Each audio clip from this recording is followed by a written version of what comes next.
Good morning, everyone. Morning.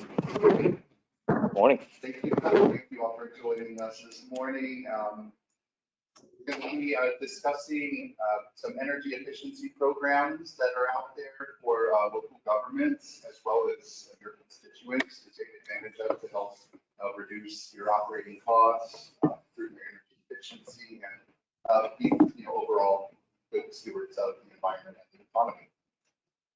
We're very happy to those of you who join us in person and also to those of y'all joining remotely. I just want to welcome y'all. We hope that you get a lot of good information out of this. I think you will, even those of y'all who have adopted PACE in your jurisdictions. I think you're still going to find some nuggets of information out of this. So today we're going to be talking about two programs broadly. The first is going to be PACE, Property Assessed Clean Energy. Those are programs for local government constituents, specifically commercial property owners. I'll also briefly address a couple of programs that Texas A&M University operates that provide free assessments to commercial and industrial properties that are eligible. And then I've invited John Kyere and Adam Mueller from the State Energy Conservation Office to talk about some of the programs that they have for local governments specifically. So we'll be talking about what you can do for your constituents, but there's also some programs, financing available for local governments themselves to lower your own operating costs.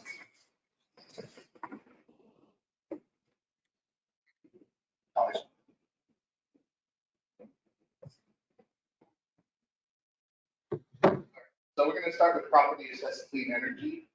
That's the PACE program.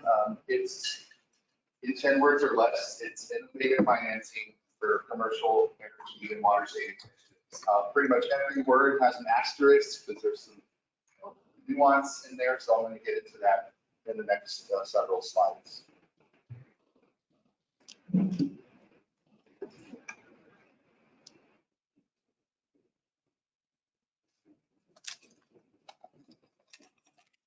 Okay, next slide, please. Can y'all advance the slide? This is not working now.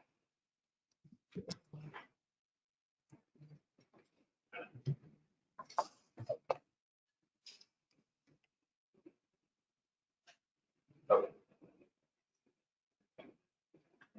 Okay. Sorry about that. All right, so I like to explain PACE by just breaking down the acronym. I think it's the best way. So the first is property assessment. PACE stands for Property Assessed Clean Energy. So the types of properties that are eligible for PACE financing include commercial properties, properties owned by nonprofit organizations, industrial properties. So those can be manufacturing and agricultural operations, and then large multifamily units. Those are 5 or more units. Those are all eligible properties for PACE financing. Greenfield developments are not allowed, but there are case studies out there, and I'll get into those in a little more detail, that kind of allow you to still take advantage of PACE by making some minor improvements to the property first. The second letter, A, stands for assessed, Property Assessed Clean Energy. So assessed refers to the mechanism that allows for long-term and low-cost financing for property owners. When I say long-term, I'm talking 10, 15, 20, or perhaps even more years. It depends on what kind of energy efficiency improvements that property owners will be implementing. And then low-cost financing refers to just no down payment required. It's 100% upfront financing.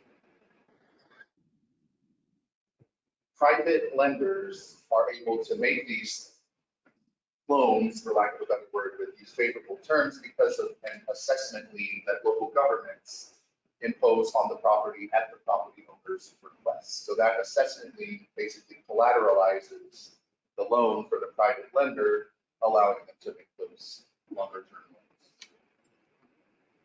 That assessment lien stays with the property. So even if the owner sells it, it stays with that property. So whoever's buying the building knows that they're going to be taking on this assessment and making payments on that, which shouldn't be a deterrent because these are energy efficiency improvements, your operating costs are lower, you have a much better building, higher property value, so that you don't see that as a deterrent in the sale of the property. And then finally, the CE in PACE stands for clean energy. That refers to the types of projects that can be funded with this financing. So it funds energy efficiency and water conservation improvements that are permanently affixed to the property. So things like HVAC and solar panels, anything that's permanently affixed to the property is likely going to be eligible. And that includes distributed generation, on-site generation of electricity, like I said, with solar.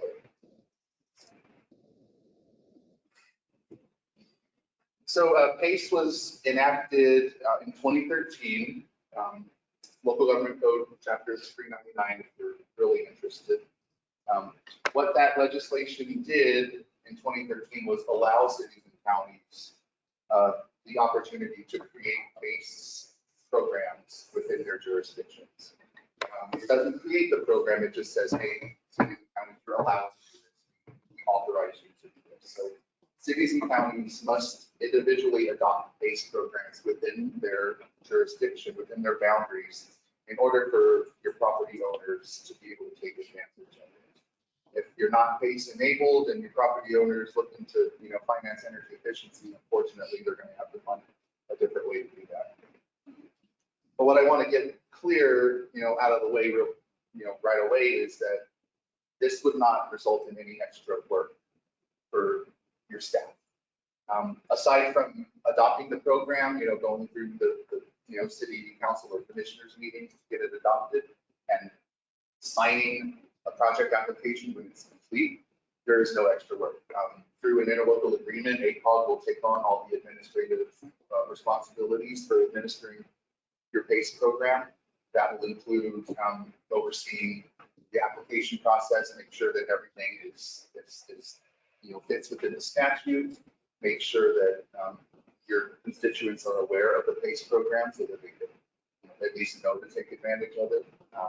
So we wouldn't expect you to take on any of that extra work. Of course, you're more than welcome to if you'd like, but all 14 of the local governments in the AACOG region have an interlocal agreement with AACOG to administer their programs. So they don't see any extra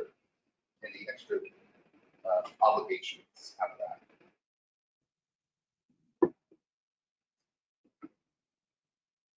So since cities and counties have to adopt it themselves, it's not available everywhere in Texas. This map shows the cities and counties that have adopted PACE. This is current as of yesterday. I updated the map.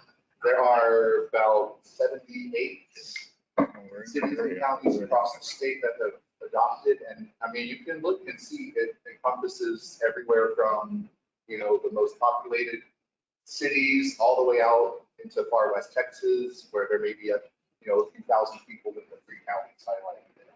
So it's very diverse in who has enabled it. It's good for urban areas, good for rural areas, suburban, and everywhere in between. And I mentioned within the AACOG region, we have 14 cities and counties that have adopted, and they're listed there on the right.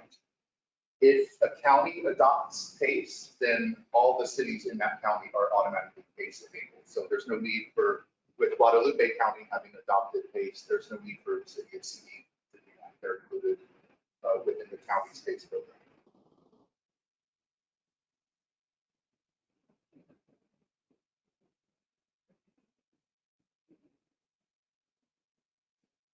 So this is a list of all the qualified improvements that have been identified to date that could be eligible for PACE.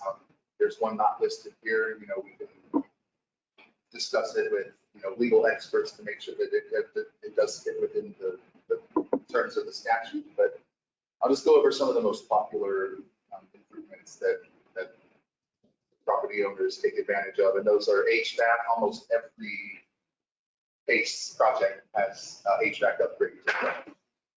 There's also energy management systems where, implementing smart technologies where equipment communicates with each other, and you're able to get, all this data to basically allow you up to the minute look at how all of your equipment is running. Is it operating efficiently? And if it's not, you can look right there at the data and identify it pretty much right away and correct it instead of waiting until your next utility bill and oh wow, it's a lot higher than we expected. Lighting, LED lighting is one that's also pretty much in every PACE project. Roofing is also pretty popular. Toilets and faucets, any kind of equipment that reduces water consumption or water demand. We have solar panels around there. They're not really that highly utilized at this point, but they are eligible improvements. The thing to remember is, again, it has to be permanently affixed to the property, and there's a lot of industrial equipment that's eligible for PACE financing too.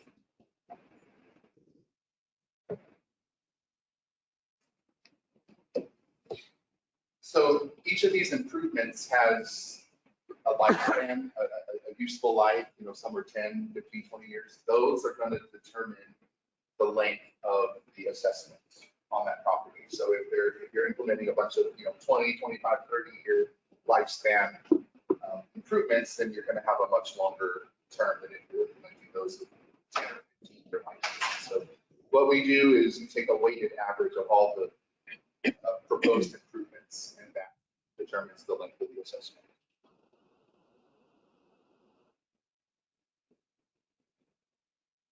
So this just lists a couple of reasons why a local government would want to enable PACE for their jurisdiction. Property owners can save in utility costs.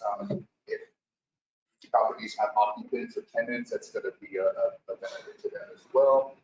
It reduces the demand on the electricity grid, which is increasingly more important, especially after that winter storm a few years ago. We get to, your property owners can help mitigate greenhouse gas emissions. Energy usage is directly related to the emissions of pollutants. The more electricity you're having to generate, obviously, the more pollution you're going to generate. So if we reduce our energy consumption, we're reducing the emissions into the air. It enhances the value of the building, so property values could increase, and that's good news for local governments. And then it can support municipal and regional resiliency plans and sustainability goals if you have those. If you're worried about risks associated with this, and if finding kind of raises red flag, there's no reason for that. Okay, yeah. So this property assessment actually has a senior status relative to an existing mortgage, for example. So if a property is going to be engaging in a PACE project, they have to get approval from their mortgagee. There's if a property owner is delinquent on a PACE assessment payment, then the city or county can go after the delinquent and current payment by using their existing debt servicing mechanism. So the same way you would go after delinquent property taxes, you would do the same for a delinquent PACE assessment. And it does not accelerate upon default. You're just able to collect what's delinquent and then the current payment. This is a free market program, so property owners are expected to go out and connect with lenders and service providers themselves. We don't connect people that way. There is a service provider directory that our partners at Texas PACE Authority operate.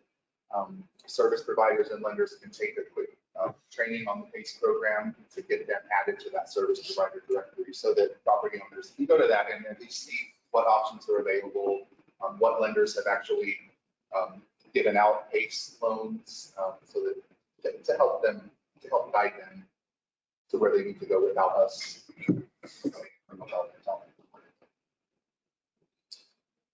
Let's see, there's no use of city funds or resources, like I said up front. If you want, you certainly can take it on yourself, but if you want, you can have AACOG offload those duties onto AACOG. We're happy to do that for a loan. There is an independent third-party review that's built into the process, and you'll be able to see where that fits in a little bit later, but those third-party reviews are there to ensure that the expected cost savings are actually realized once the equipment is installed, because those cost savings are what are expected to pay for that assessment on a yearly basis. You save money from the energy savings, and that's meant to pay for the installments. And then there is a streamlined application and document resource out there through an organization called Keeping Pace in Texas. They're basically the policy gurus of PACE, so they're trying to, they can be lenders and service providers and energy experts together to make ways to make PACE more accessible to property owners and make it easier to understand and take advantage of, while still remaining within the letter of the statute.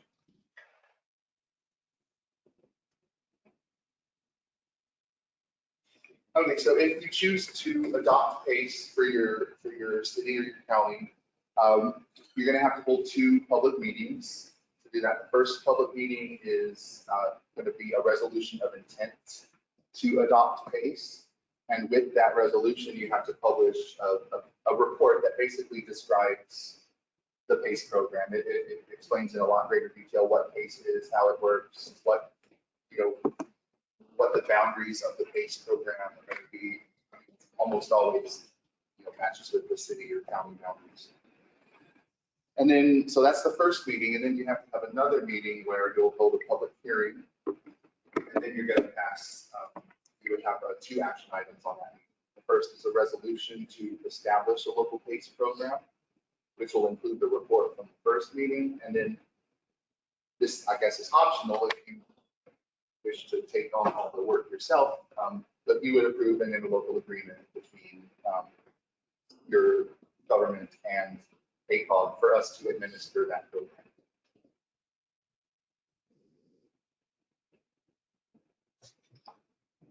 So these are the contractual documents. These are what make the program work, basically. So there are 2. Well, there could be more than 2 agreements, but there's definitely an agreement between the local government and the property owner where the property owner is agreeing to have that assessment lien imposed on the property. And then there's another agreement between the capital provider, the lender, and the local government, which assigns the payment of those assessments to the capital provider instead of the local government.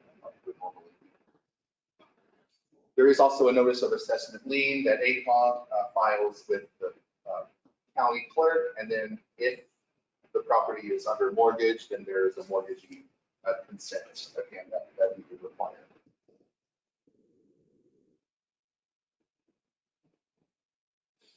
I mentioned PACE in a box, so the contracts that I mentioned on the previous slide, Keeping Pace in Texas maintains a toolkit called PACE in a box, which is a streamlined process that is scalable and transferable from government to government. Not transferable is not the right word, but it streamlines the process. It makes it easier to adopt. We have kind of a form contracts that we can use for each local government too.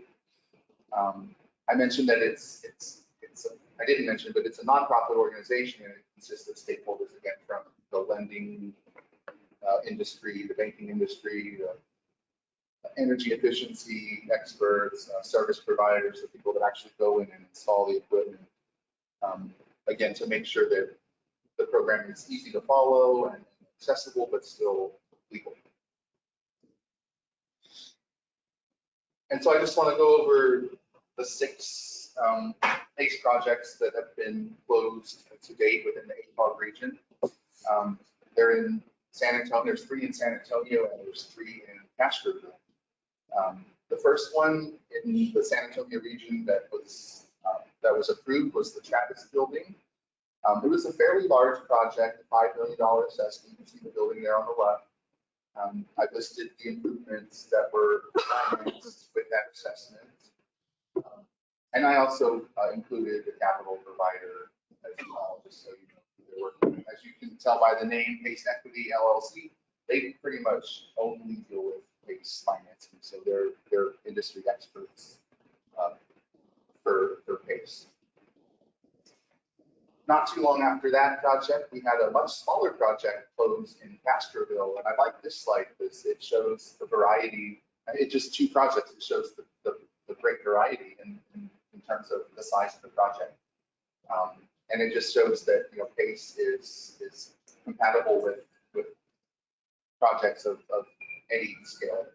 This was a $145,000 assessment. It covered 4 improvements that you see there. And similar to PACE Equity, Inland Green Capital is another lender that specializes in PACE and related financing.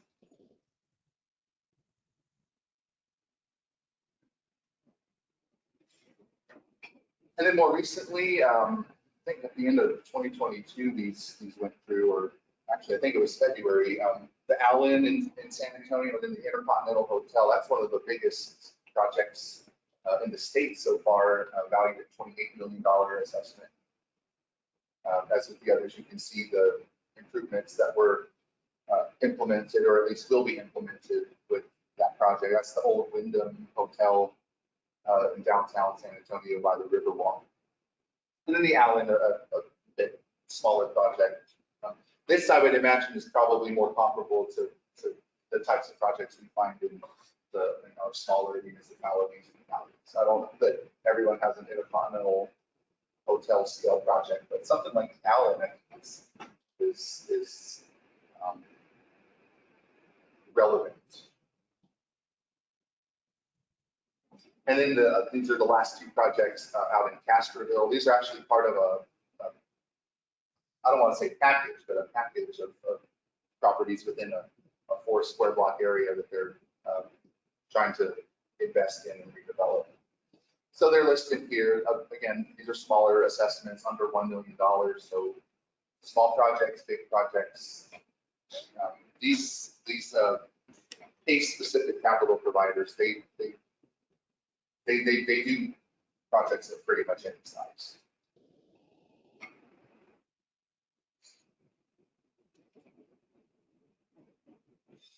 This shows the number of completed PACE projects in Texas and the types of properties that they are. You can see that it's pretty evenly split among different types of properties like office, retail, hotels. The one segment that we think is underutilized is industrial.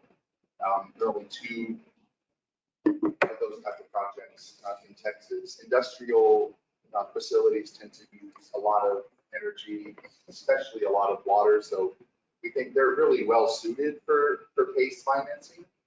The potential for cost savings is just so great because of their usage. So we would like to get more industrial properties taking advantage of PACE. I think it would be a really good benefit economically and environmentally.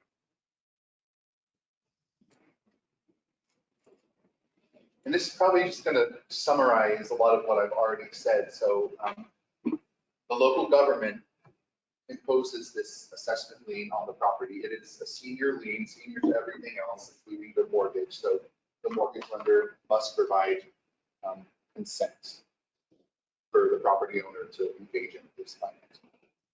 There's a third-party engineer that is required to inspect the building on the front end to estimate the cost savings that will be experienced from these proposed improvements and the energy savings as well.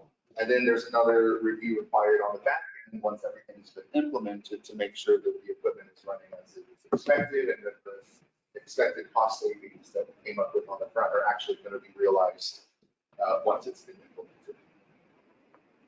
Loan payments are paid directly to the capital provider. So as a local government, you would not be missing out on payments. This between the property owner and the capital provider.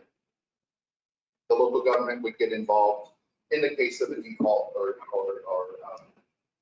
bankruptcy, where the property owner is not able to make the payments. Only the delinquent payments get priority over the mortgage, so that should, make your mortgage lender a little more at ease. And you would use, again, as I mentioned, the existing debt servicing that you already have in place for delinquent property taxes. And a delinquent case assessment will not accelerate upon default. Only the current and the delinquent payments can be recouped using those debt collection services.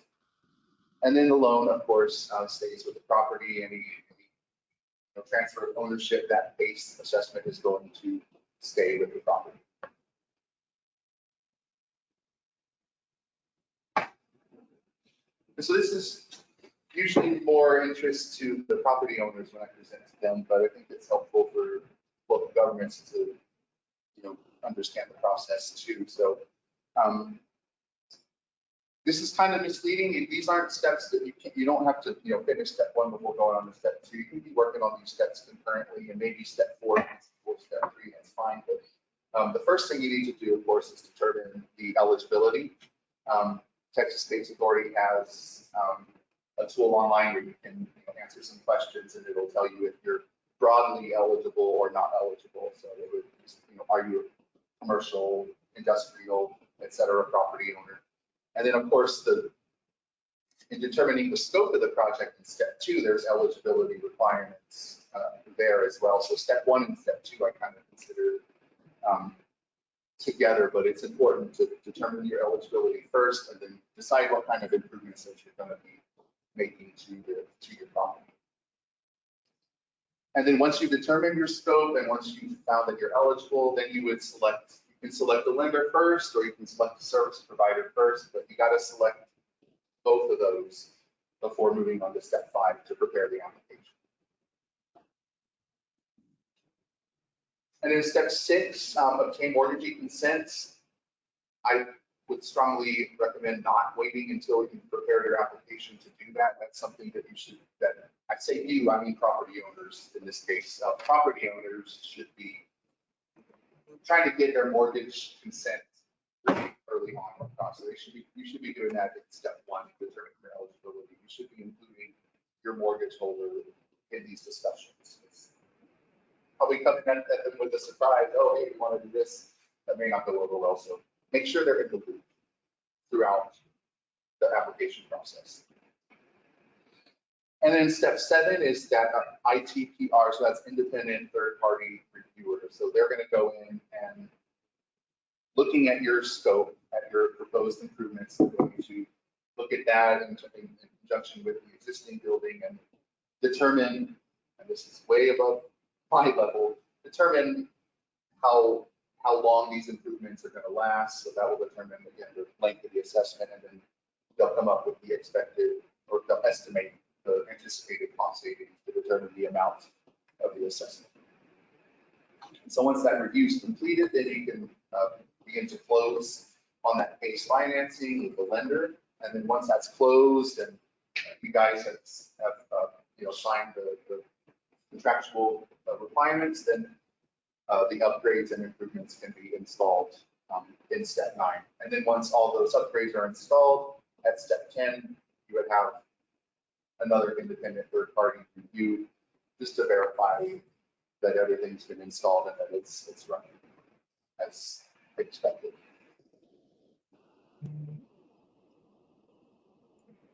I'm not going to spend too much time on this. This is just an example showing, kind of the innovative capital stack sometimes that properties can use.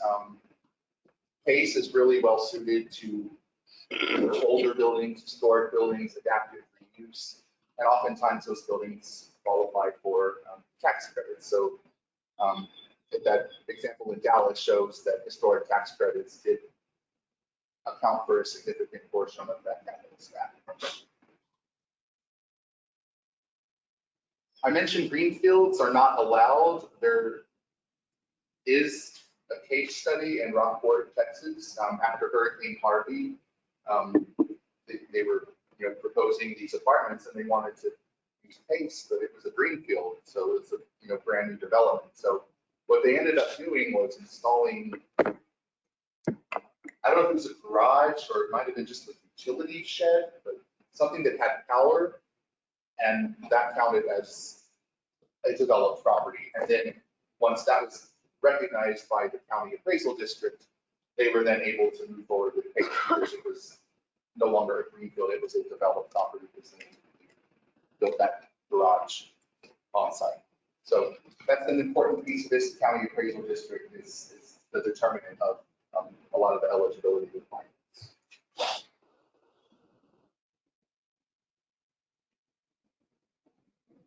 And this case study actually happened in 2 phases. Okay, well, I'm really ahead on time. I did want to, why don't I take questions for now? This is a roundtable. I don't want to just be lecturing y'all. So is this just for historic building or is it also for new construction? So it doesn't have to be recognized as a historic building. Any previously developed. Okay, so not new construction. Not new. Okay. Unless you created like they were.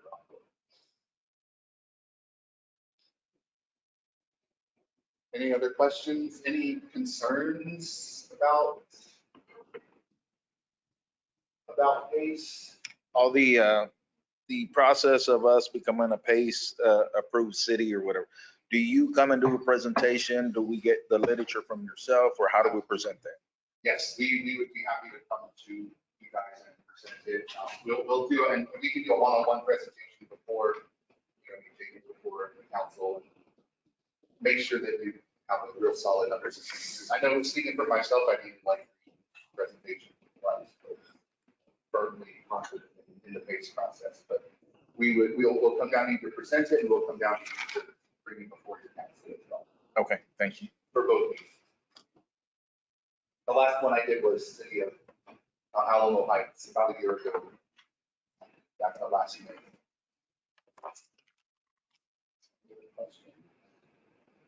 We, in our municipality, we have a prison.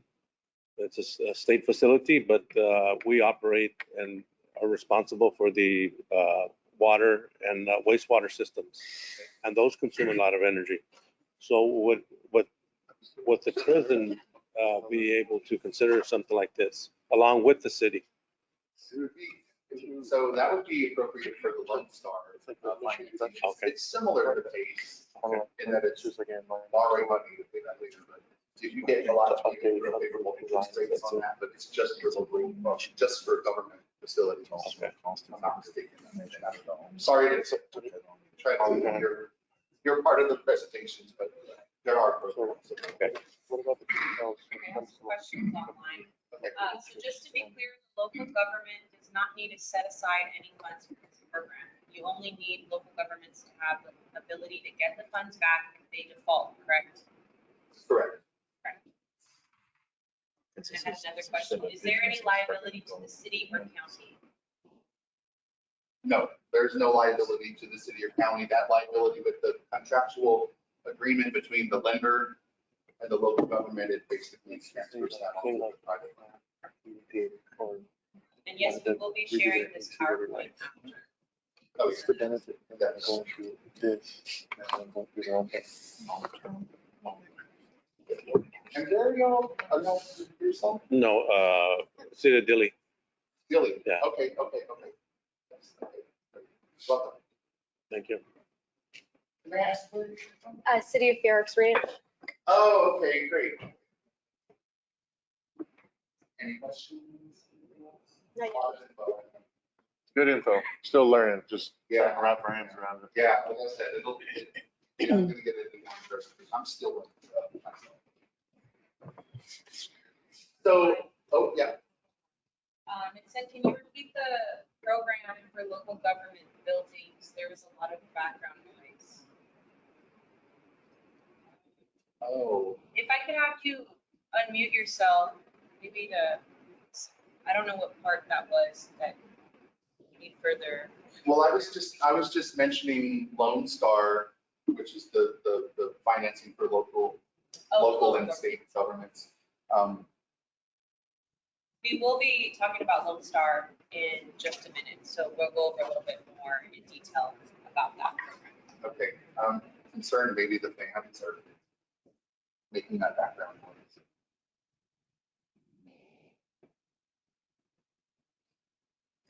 So I'm including this this section about Texas A&M University's programs because I think they're a good first step for property owners if they're interested in energy efficiency, but they don't really quite know where to begin. They're not sure what to implement.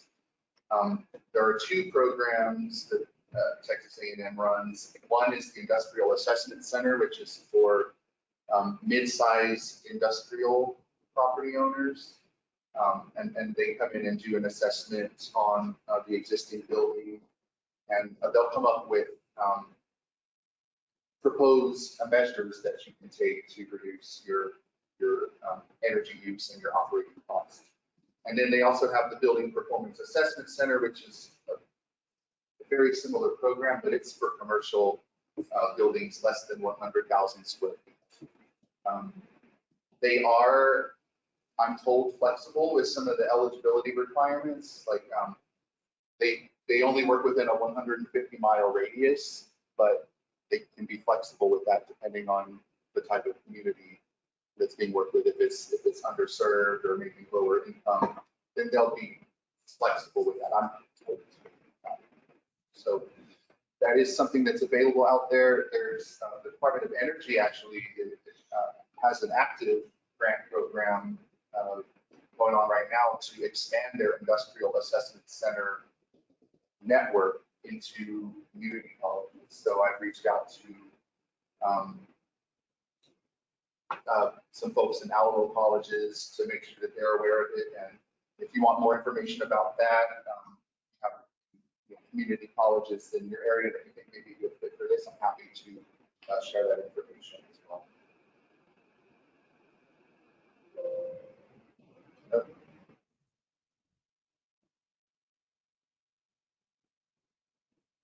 Okay, so the slides will be provided to you so that you can utilize these hyperlinks.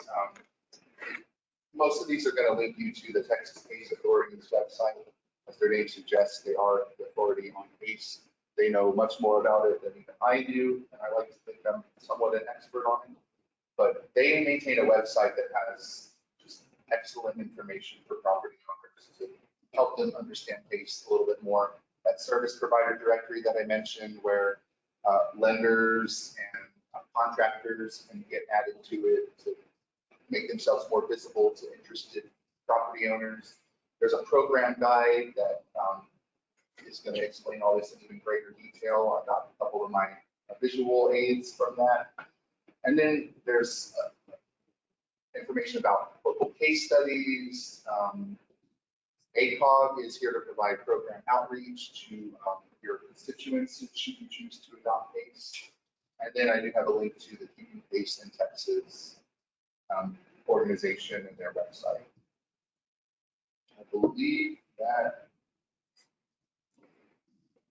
concludes my presentation.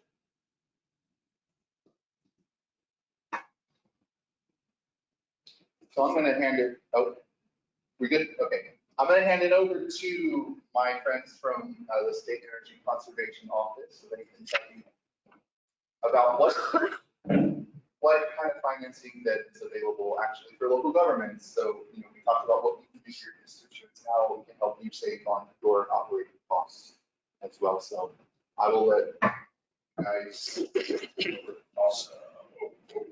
Thank you for that. So thank you about all the things to make.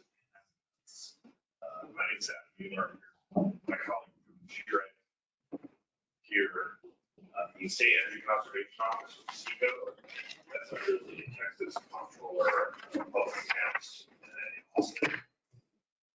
SECO is partners with Texas governments, public schools, public institutions, higher ed and state agencies to reduce utility costs and maximize efficiency.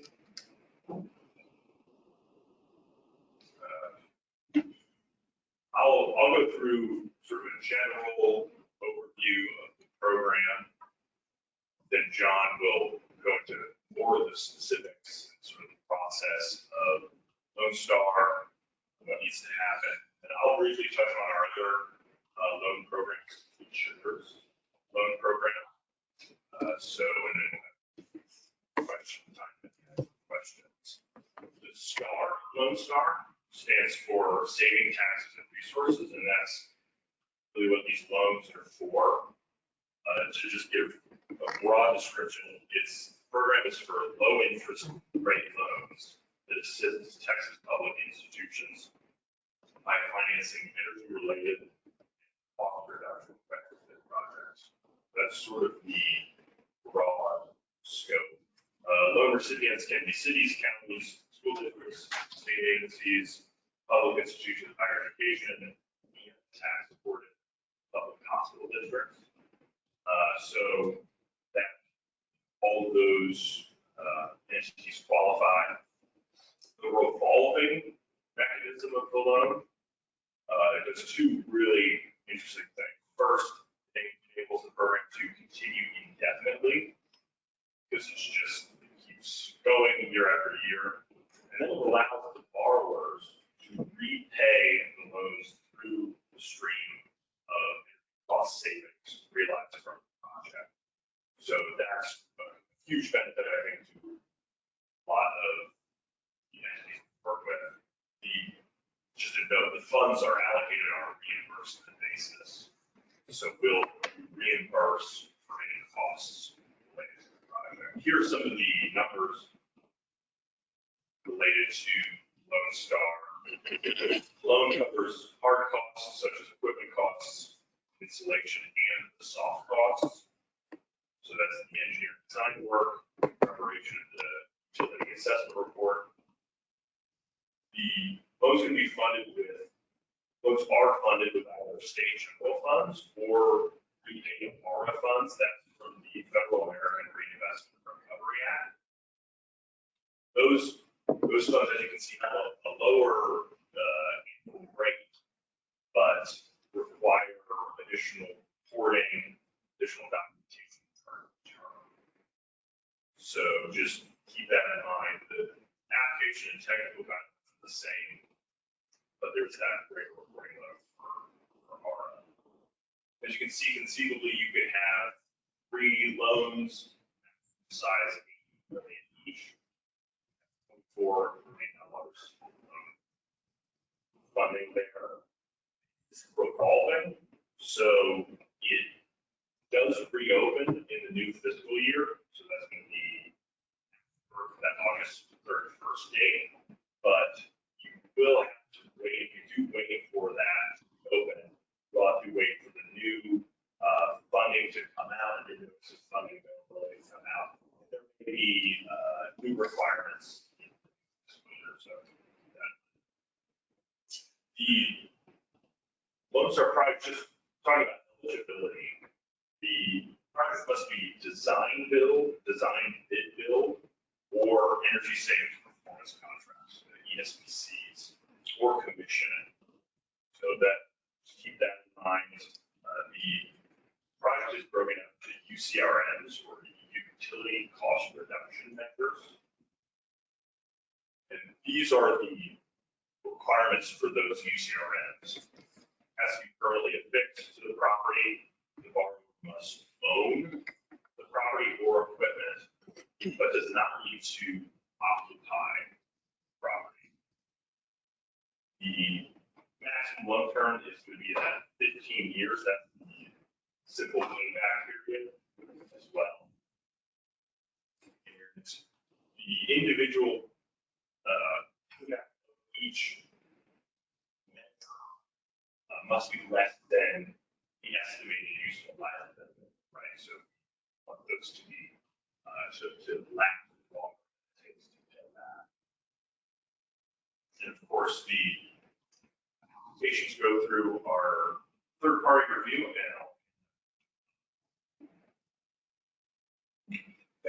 Thank you so much, Adam.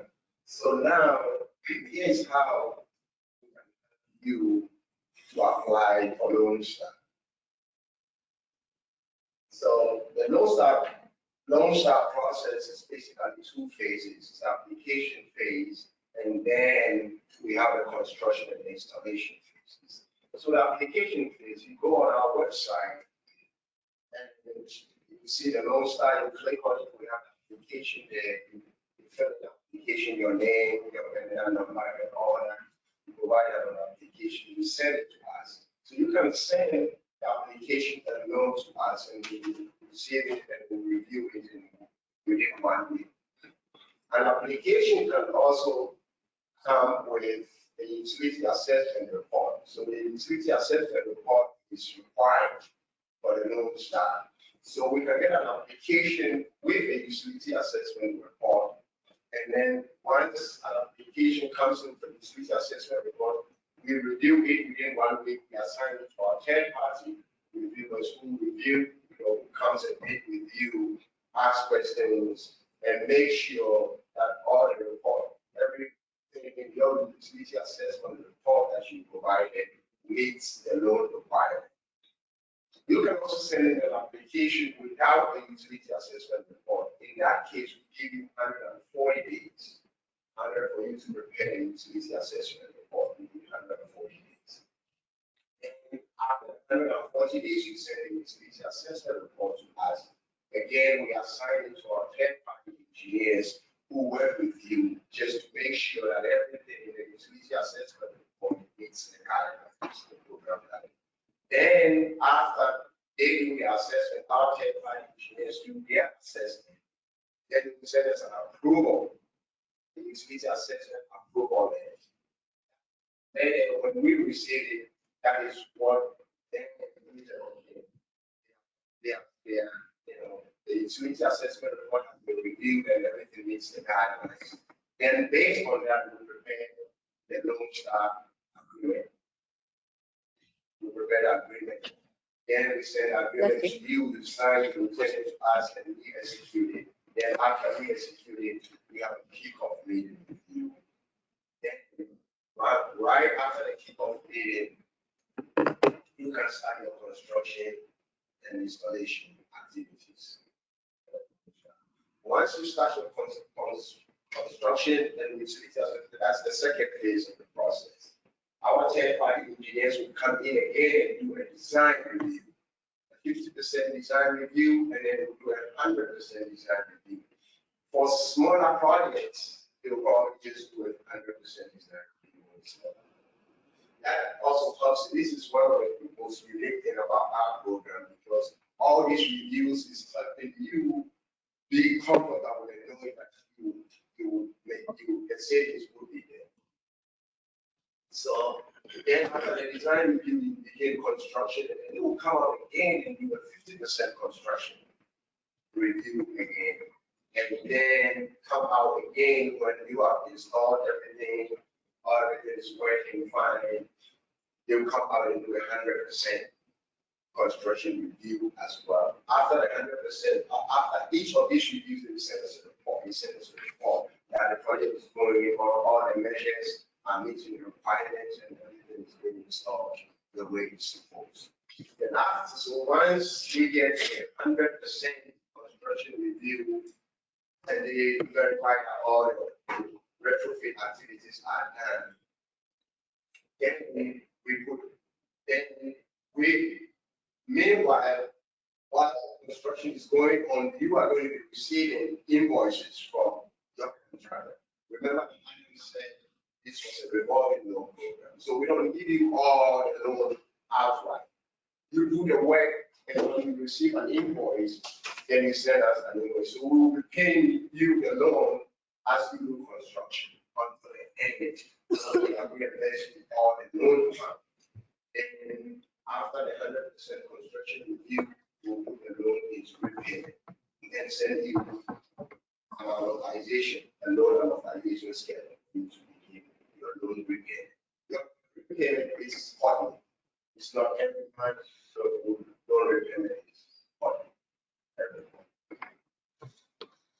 That is basically the two phase of the LoanSTAR process.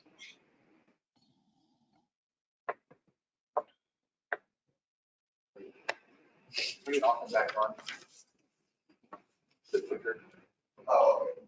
Yeah, this is only just to give you some recap of loan activities. This is the performance of the LoanSTAR program since we had it since 1988. Right? 43 loans have been given out to the tune of $614 million. And look at the savings, $85 million in energy savings that cities and counties and local government have made for the program. A cumulative of $793 million saved from the program. So that's a pretty. And with all these, since 1988, we've never had a default. This program has never had anyone before that who came back. Because of the savings we make on the project, there are always funds for them to repay. And these are some of the school K-12 school district 166 loans that have been given to ISDs and ongoing. As we speak, just last week I had 30 applications come through. So local and county government 68 and ongoing hospital districts, higher education and state agencies. So that's pretty good. The next slide is, this is to just tell you, we always get a question like, what kind of law authorizes LoanSTAR to be given to only local? Because some people think we can give permission and we don't give permission. So these are the Texas laws, the state laws that, that enables us to give the loans to only public taxpayer supported public entities. So we always get that question, so that's why we wanted to let you know that this is the state law which enables us to give it to only local governments. And this is more details. Title 10 for state agencies, Title 9 for cities and counties, school districts, Title 2.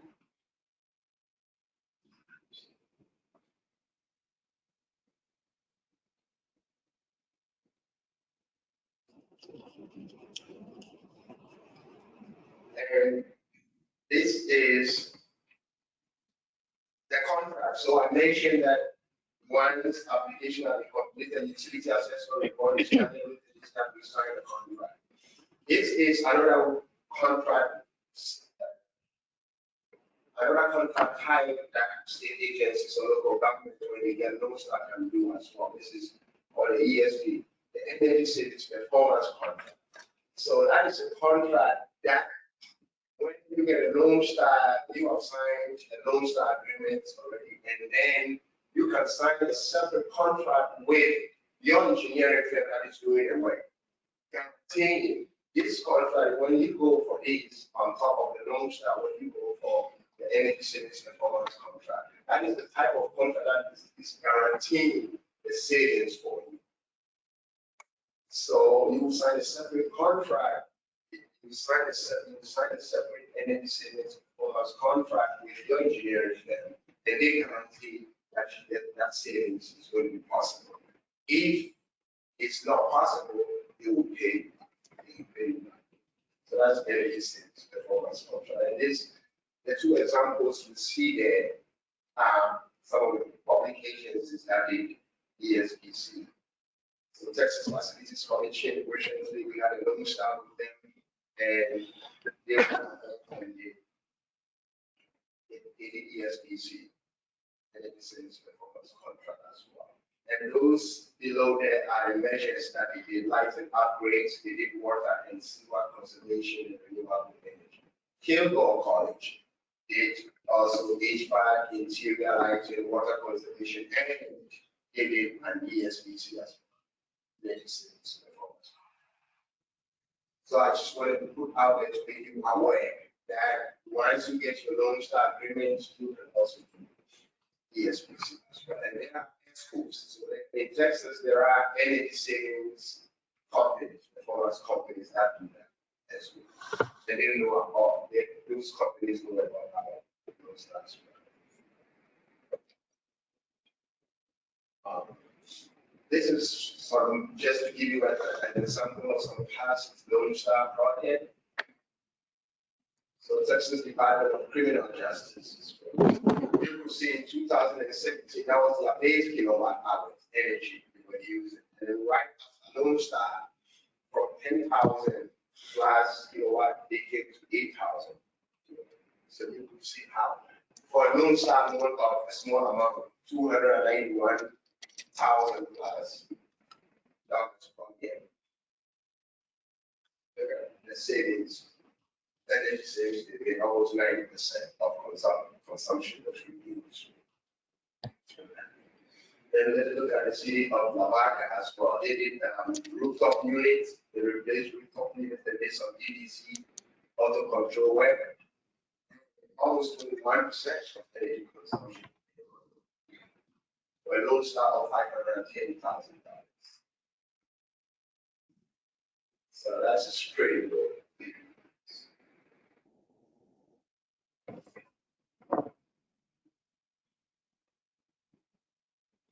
And now we have another loan program, which is called chillers, which is what we call a chiller program. Now, I'm talking a little bit about that program as well.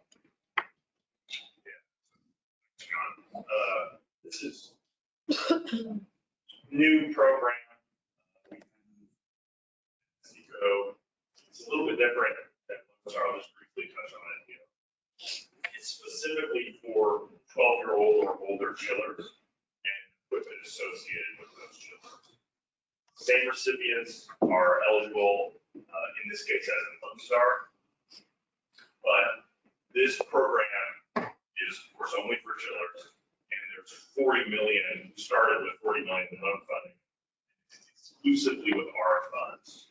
So the projects will have that requirements on all projects. Here's some of the numbers. I like to break it down sort of in, now that we're talking about LoanSTAR, we can talk about similarities, differences. Similarities, all loans are allocated on a reimbursement basis, like we talked about. So we invoice the work, and then we reimburse through those invoices. 15-year repayment term, same thing as with LoanSTAR, first come, first served. Again, same thing with LoanSTAR. Some of the key differences: maximum loan amount only $3 million, maximum lowest grantee only 2, so you can only have that $6 million in total loan funding. And the project construction time is 24 months, so we try to give a little bit of leeway for any supply chain issues or anything like that. Big draw is the 0.25% interest rate. That right now is really attractive, I think, pretty much everybody. That really need that.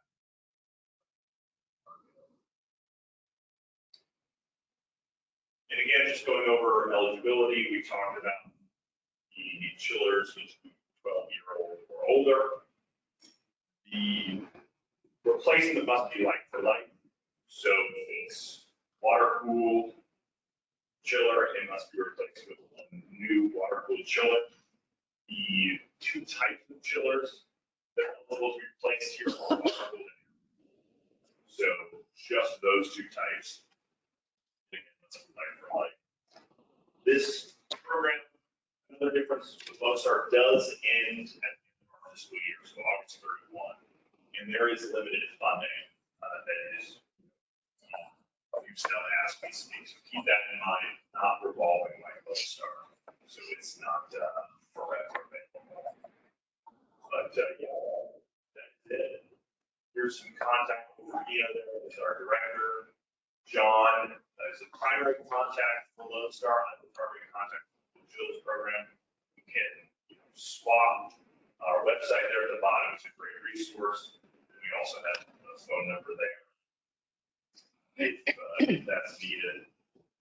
That is it for our presentation. Then we have some time now to go over some questions if there are questions. I'm sorry, I stepped out of room I didn't expect y'all to start quite that early, but I had to take a call. What's the interest rate on the LoanSTAR? Yeah, so it's 2% for, it's 2% for the general state fund, general funds, and 1% for the ARA funds, the American Reinvestment and Recovery. I would say most folks go with the general fund, even though slightly higher, straight, just because of Oh, the 2%, yeah, most, I would say most of the loans that I showed you, all the 343 loans that were given out since the program, I would say most of them were the 2%. You'll see that the 2% that are involved in a reporting, you know, a lot of people with, so most people go with 2%. Okay. And the 2% is there again through August 31, and then will roll, a new LoanSTAR will roll out after August 31. And, you know, so we want to come get it before, if, you know, the laws will change. I'm not saying it won't, it might, it will stay the same, it might stay, like, it will stay the same, or, but it could change. So when we roll a new program out, we should.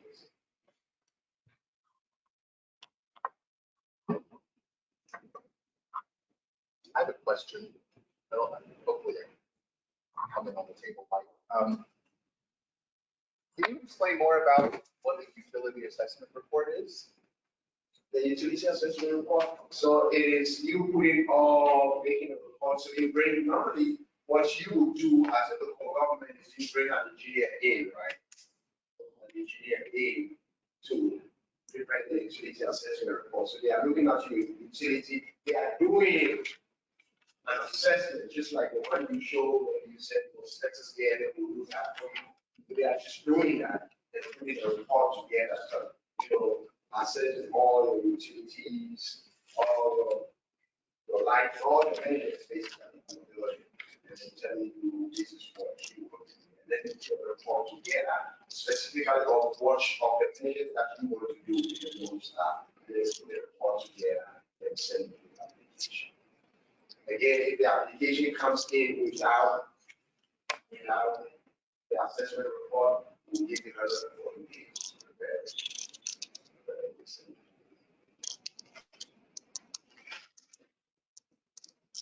Have any other questions? Was that 140-day period, do you have to wait 140 days or do you have 140 days? To prepare the utility assessment report? Yes. Yeah, you have 140 days to prepare the utility assessment. Okay. Gotcha. Oh, yeah, anytime you finish. Okay, Some thank you. people could wait and bring an engineer in and do all the report before they even do the application as well. The LoanSTAR loan will cover. The only thing that the LoanSTAR loan funds will cover for is the utility assessment report if it is before the loan is fully executed. Any cost, anything that you spend money on before the execution of the loan, we can, the loan will not cover it except the utility assessment report. You have to bring some money. So the utility assessment is the only one that would be covered like retroactively. Retroactively before the loan is fully executed. About how much is left in the pool tillers fund? Yeah, so we're, you know, I get lots of interest in applications, but we're less than 10. It's a percentage of the original of Yeah. our ARA was so many years ago now. Yeah. You think the percentage total? Of the, well, I guess the original amount, Yeah, a quarter, about a quarter of the. that we allocated to that. Well, I'm a little out of the loop on that. What are chillers? I'll let you answer that. What is considered that? Because I've been waiting to trying to listen and trying to maybe gather some context clues and. Yeah, so I'll probably reach out to me. I can figure out a technical answer for this. Okay. What's considered a chiller? Okay. Yeah, well, my basic understanding is that they chill and feed that. I guess if I had to take a guess, that would probably been what I guessed. Yeah, Okay, they're big units that are usually on top of buildings. okay. Uh, So it's just a separate HVAC program. Okay. Right, yeah. And this is very specific to chiller replacement, so it's not gonna be any other things you would with the LoanSTAR program. So you could do a loan that's focused on the HVAC system And the use cool that stuff. with the cool chillers for the replacement. Thank you.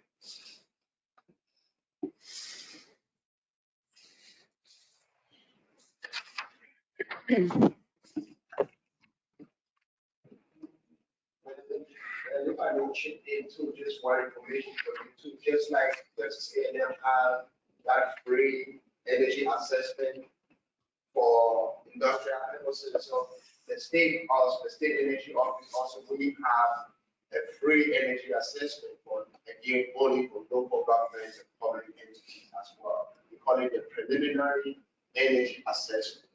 People on our website, we'll give you our cards, it's also there. So it's a program that a local government can also apply for, and then we can send engineers out there for them to assess the building and do it. So even if you are thinking about LoanSTAR, do that first, because they will come in and do that, but it's not only for local government needs. And so we can come in and do that. It is not, it's a, so that's what we call preliminary energy assessment. So it's not, it's kind of, well, the best way to describe it is not, it's an audit, it's an energy audit, but a preliminary one. It's not, but it will still tell you about all your savings and, where you can save energy and all that. So we do that, we offer that for local government. That program is also ongoing through August 31, and then after August 31, we will renew that. So we have that. So we have technical assistance. We can help you with technical assistance and the preliminary energy assessment. So we have that. Those are the counties and state agencies and state higher education. You could not use that preliminary energy assessment as the utility assessment. You can send it with your LoanSTAR application, but then you will still have to get someone to come. Yeah, they don't want. That's a little more in depth. Yeah, in there. That utility assessment one. That was the way I was in there. More in there, yeah. The utility assessment is small. But it'll kind of verify that you're on the right track. Yes, usually the PEA, the preliminary one house, I think that we can do to make this. The PA will give you an idea of where there are opportunities for savings, and the utility assessment will specifically show where the savings are. Right. Let's see if I can pull up questions online.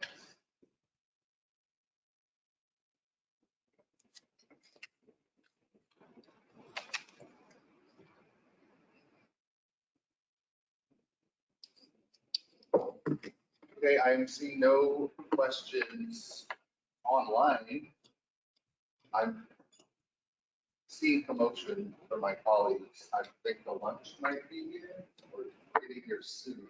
We're ending a little ahead of what I anticipated, which is good. Not a problem. Some of our stuff. But I did promise lunch, so we're getting that set up.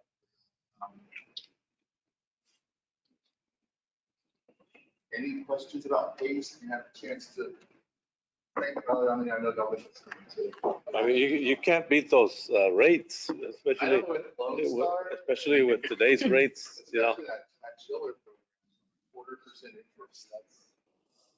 That was good before. Yeah. Yeah, that's really good. Claro, pero si Manuel tiene alguien que puede evaluate. Yeah. Well, I don't. Yeah, we'll send it out.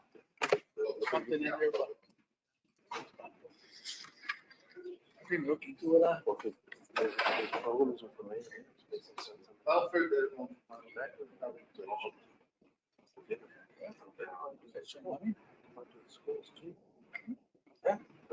Oh, yeah. who joined online, we're wrapped up here in person. Feel free to reach out to me if you have any questions about the PACE program, or if you have any questions about SECO's programs, LoanSTAR, the pool children's program. If you have any questions about those, reach out to me as well, and I'll connect all with the folks. But if there are no questions, I'm not seeing any in the area. To your office. We can wrap it up. Thank you all for coming.